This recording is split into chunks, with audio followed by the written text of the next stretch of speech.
Hi everyone! In this video, I'm going to be talking about the 10 biggest differences between God of War Ragnarok and God of War 2018. God of War Ragnarok is one of the most highly anticipated games of the year, and for good reason. It's an absolutely stunning game, and it's packed with tons of new features and changes.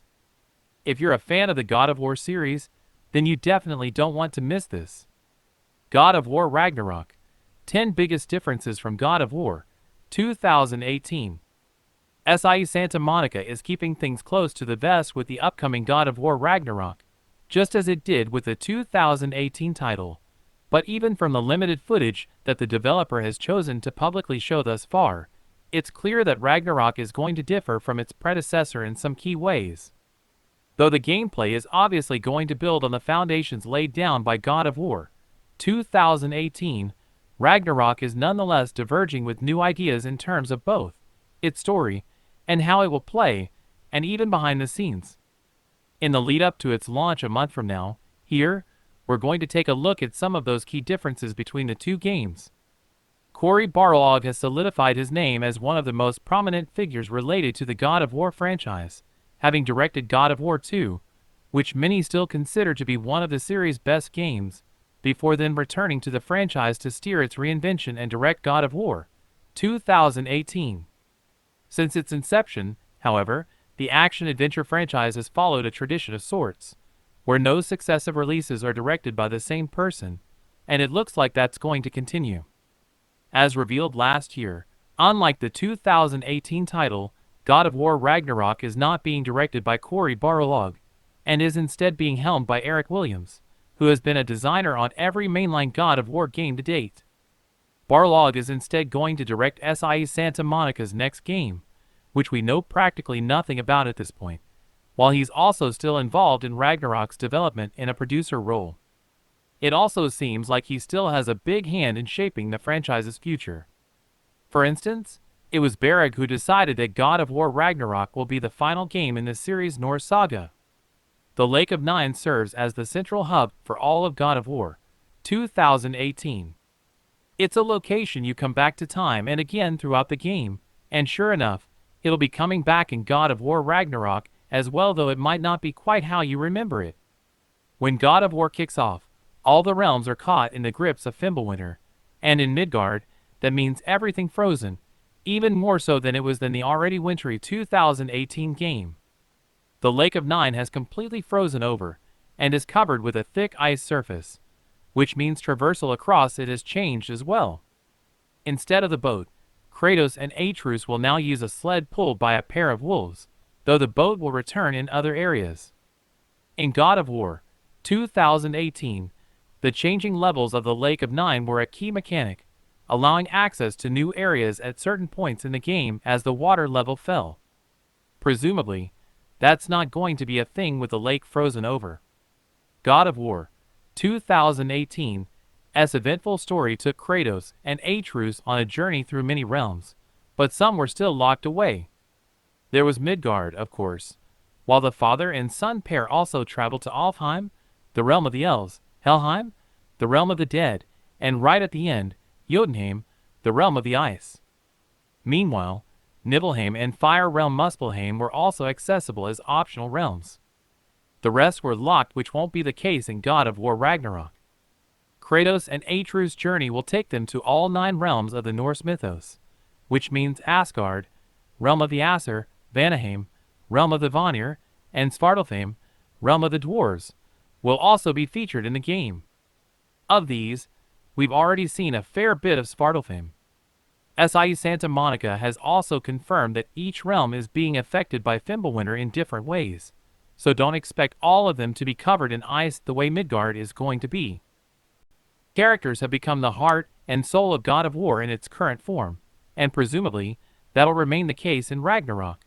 But not every returning character is going to be exactly the same as they were in the 2018 title.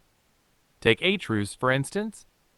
In God of War 2018, he was a young child, or a boy, if you ask Kratos, but Ragnarok is set 3 years after the events of the previous game, with Fimbulwinter almost set to come to an end and mark the beginning of Ragnarok. That, of course, means that we're going to see an Atreus that's slightly older. Not only will he look and sound a little different, even though he's still being played by Sonny Silijic, we're also going to see an Atreus that's smarter and more capable. How the growing boy wrestles with the fact that he's Loki remains to be seen.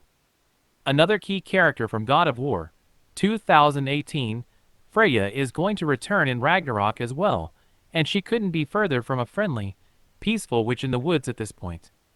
Kratos killed Baldur right at the end of the 2018 game, at which point Freya quickly became one of his biggest enemies.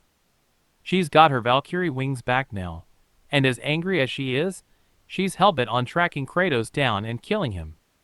Her story is going to be a particularly fascinating one in God of War Ragnarok, because even though she's starting the game as Kratos and Atreus' enemy, there's a history of friendship there, while you'd also assume that Freya would ultimately see the sense in helping Kratos and Atreus try and stop Ragnarok. A lack of enemy variety was one of God of War 2018's most noticeable issues, but it seems like SIE Santa Monica studio is making improvements on that front.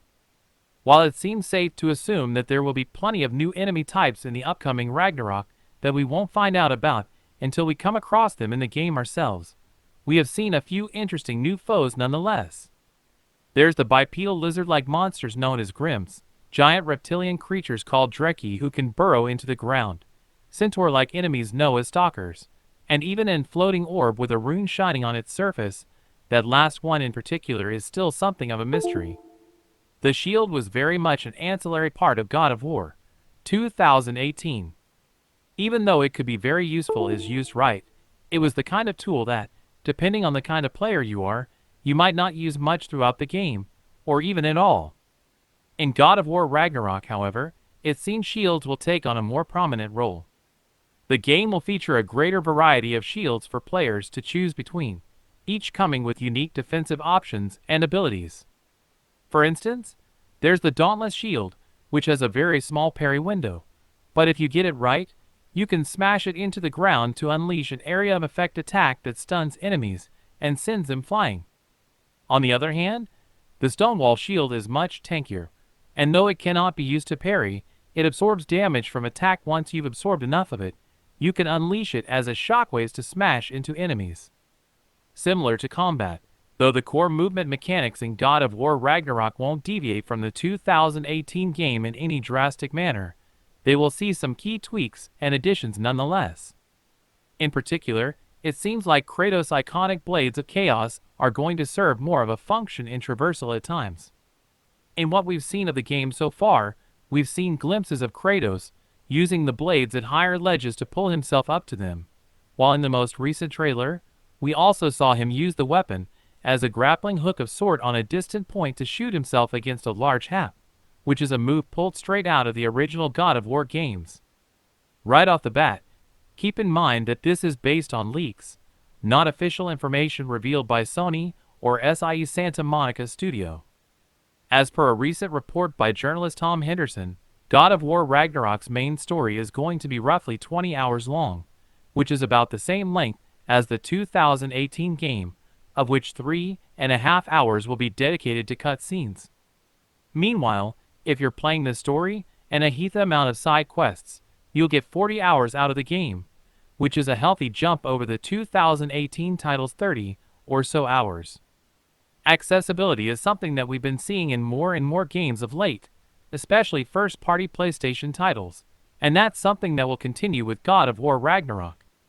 The game will make use of the expanded suite of accessibility features found in God of War 2018's PC port, while also adding in several new options of its own, for a total of over 60 options.